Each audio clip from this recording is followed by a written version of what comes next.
For our last spotlight, we welcome Dr. Nikki Markiel, who is the Senior Geoing Authority for Geomatics at NGA, and she is going to spend a few moments on global geodetic supply chain, global challenges to a shared resource.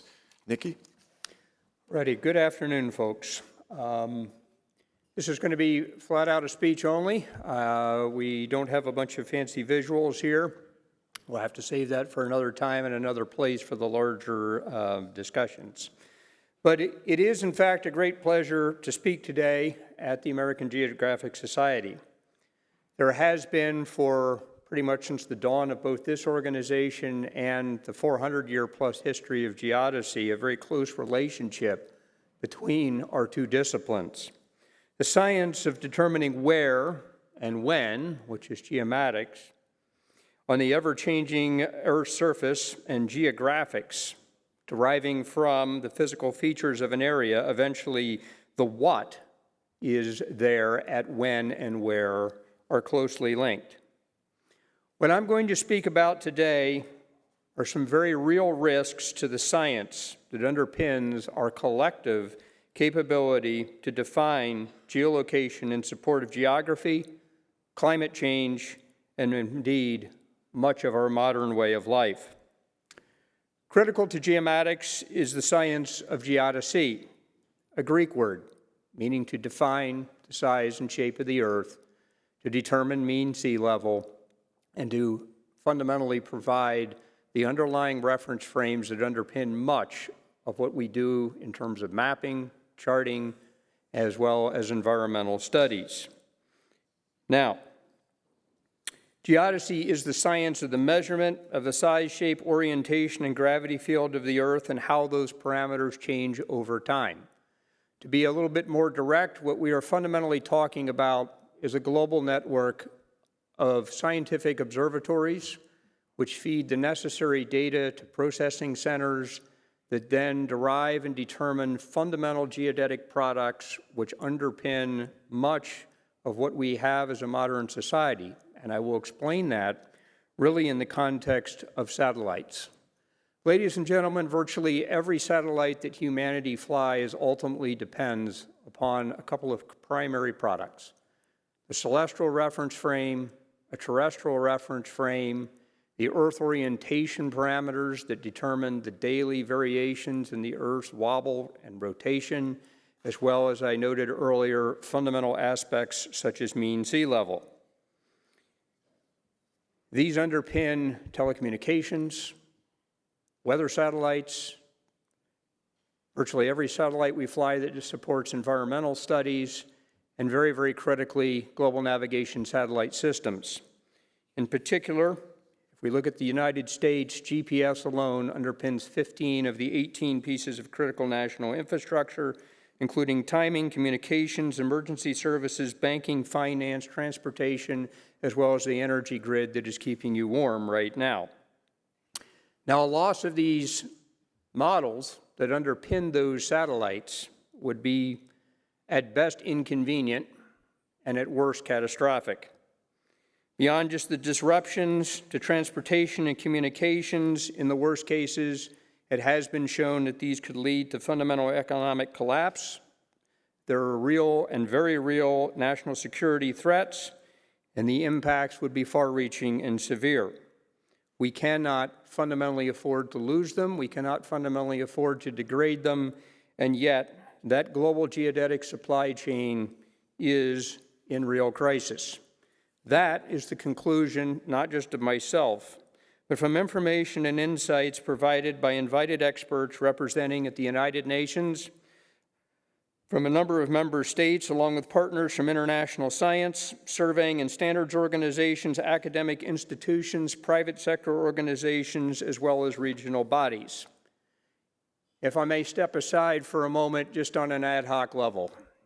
At the last federal shutdown in 2019, many do not know, the U.S. came within 8 days of losing every single operational radio astronomy site in the United States.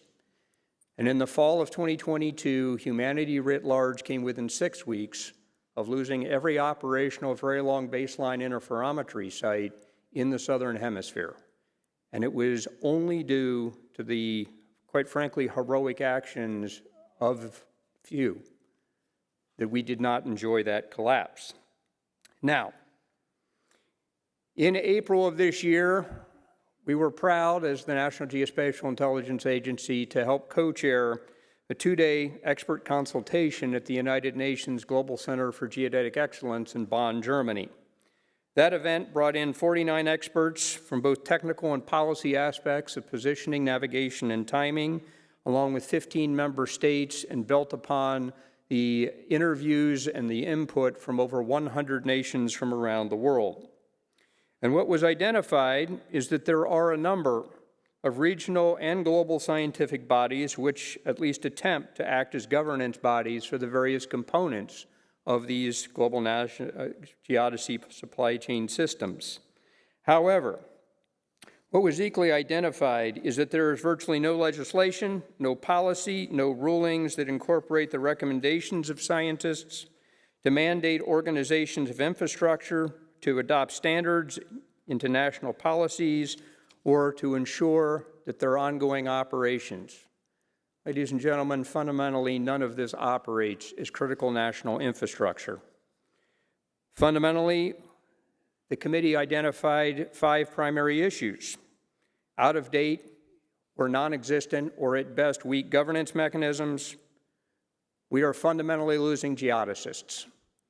In the last decade, the U.S. has graduated 19 students, U.S., in geodesy.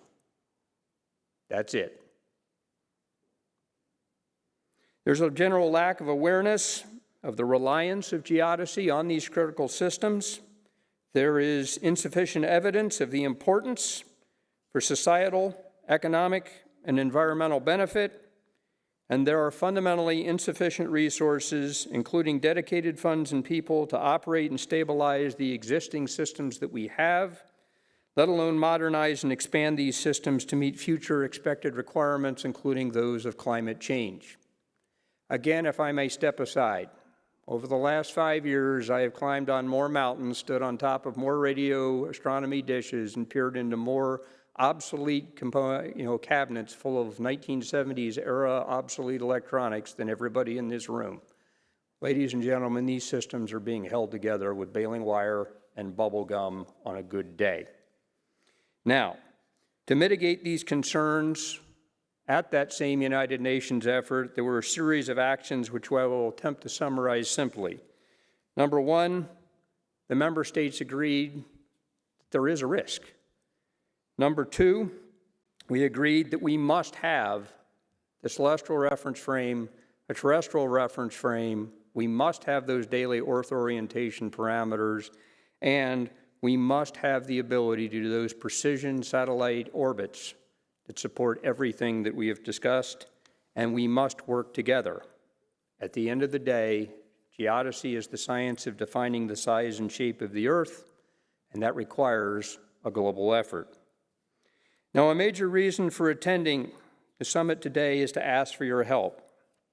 One of the most significant issues that we have is the lack of awareness of the impact of these geodetic systems on critical infrastructure, on our science, and to the public writ large. We need your help to formulate consistent, clear, and simple messaging to raise the profile of geodesy among students, among decision makers, and to the public writ large. Because without geodesy, we lack the precision geolocation to enable geographic information and the where of where climate change is happening. And part of that forming of a consistent, clear, and simple messaging is the crucial need to provide the direct link between the investments that will be required to stabilize and modernize that global geodetic supply chain, along with the societal, economic, and environmental benefits thereof. Now, over the last 3 years, the National Geospatial-Intelligence Agency, the National Science Foundation, my colleagues at NASA Goddard, and many other government partners have invested multiple tens of millions of dollars to try to at least stabilize the U.S. components of that critical geodetic supply chain. And we are equally grateful to a number of international partners who have stepped in to stabilize crucial elements of that same geodetic supply chain, particularly with respect to the Southern Hemisphere. That said, this is a call to action and a call for your help. The simple fact is that our modern society depends on satellites, including geographic and climate information. Satellites are crucially dependent upon those global geodetic supply chains for the very crucial products and models they must have to operate on a daily basis, and that supply chain is on the verge of collapse due to a wide variety of material and non-material factors, and we need to act. I invite you to reach out if you are willing to help, but we need a crucial help and assistance in both messaging and in justification. Thank you very much for your time today.